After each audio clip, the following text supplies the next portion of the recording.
I don't know if you've noticed, something has definitely changed after the election results.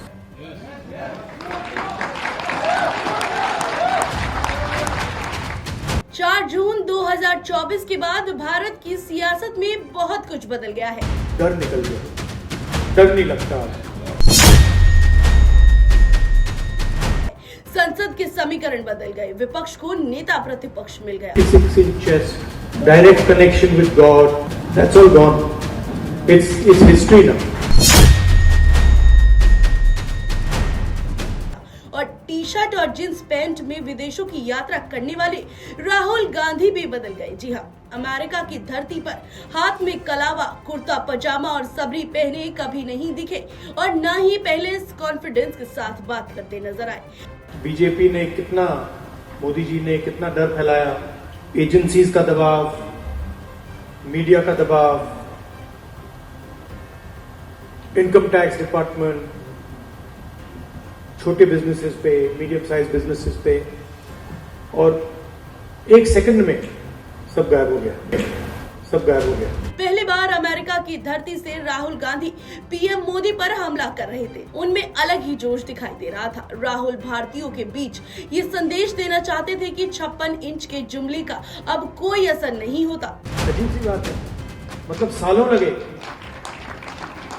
उस डर को पैदा करने में, सालों लगे, प्लानिंग चली, पैसा लगा और एक सेकंड में खत्म, और वो दिखता है अब। राहुल गांधी विदेश यात्रा में अक्सर इंग्लिश में बात करते हुए दिखाई दे जाते हैं, लेकिन इस बार हिंदी में बोलते नजर आए। इसका सीधा सा मतलब था इनकी बात ज्यादा से ज्यादा हिंदी भाषी लोगों तक पहुंचे। 4 जून के बाद राहुल गांधी में ये भी एक बड़ा बदलाव है। Media, they don't pick up what we say, and then suddenly we hit upon the idea कि भाई मीडिया आपको लोगों के पास नहीं ले जा रहा, तो फिर डायरेक्टली चले जाओ। 4 जून 2024 से पहले राहुल गांधी कांग्रेस नेता के रूप में विदेश यात्रा करते थे, लेकिन इस बार एजेंडा बदल दिया। अमेरिका में विपक्ष की बात इंडिया गठबंधन पर फोकस रखा और बतौर नेता प्रतिपक्ष मोदी सरकार और संघ को घेरा है। राहुल ने भारत को विविधताओं का देश बताया, कहा जिस तरह से थाली में कई तरह के व्यंजन होते हैं उसी तरह हमारा भारत भी है, लेकिन बीजेपी इससे एक रंग में रंगना चाहती है। यहाँ पे आपको 3 कोर्स 4 कोर्स मील मिलता है ना, पहले शुरू मतलब फर्स्ट कोर्स होता है, फिर मेन कोर्स आता है, फिर डिजर्ट आती है, होता है ना। इंडिया में कोई first course, second course, third course होता है? एक थाली मिलती है, सब कुछ उसके अंदर होता है। वो कहते नहीं, यूनियन नहीं है, ये सब अलग अलग है, और इन सब में से एक सबसे जरूरी है, एक सोच सबसे जरूरी है, उसका हेडक्वार्टर नागपुर में है, बाकी सबका कुछ लेना देना नहीं है।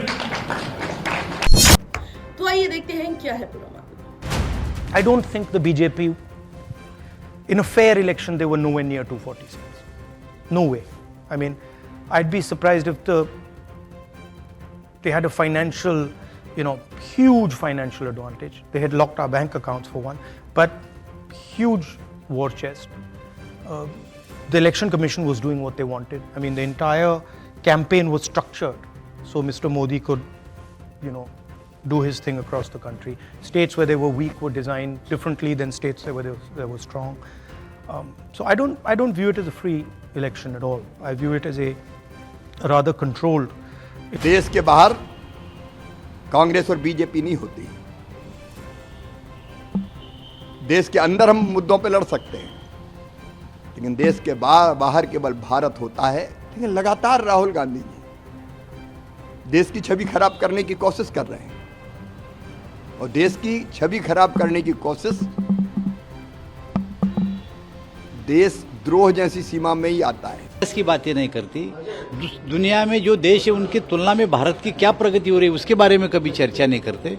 मुझे ऐसा लगता है कि वो जो बोलते हैं वो सीरियस नहीं लेना चाहिए। What I am interested in is something like that.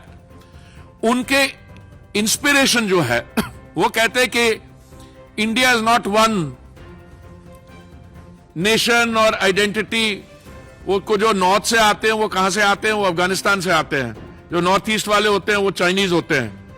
ऐसे तो लोगों की कंपनी में ये है, तो आई एम नॉट सरप्राइज्ड कि ऐसी ये बातें कर जाते हैं।